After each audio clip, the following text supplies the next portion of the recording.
Minsan sa buhay natin, nakakalimutan natin ang dahilan kung bakit tayo naniniwala sa Diyos, sa Kanya. At sinasabi natin sa Kanya na sa dami ng tao, bakit sa akin mo binigay ang problema na to? Lord, ang dami naman tao sa mundo Bakit sa akin mo pa binigay ang problema na to? Pero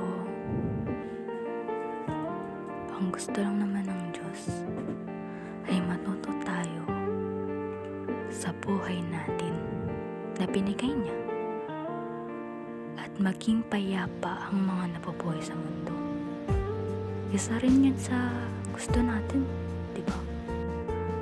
Kaya kahit gaano pa kahirap sa mundo natin, ang isa sa mga pinaka gusto natin maging payapa ang mga isipan natin.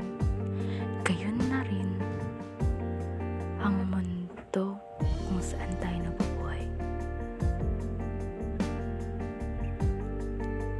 Sino ba ang gusto ng hindi payapa ang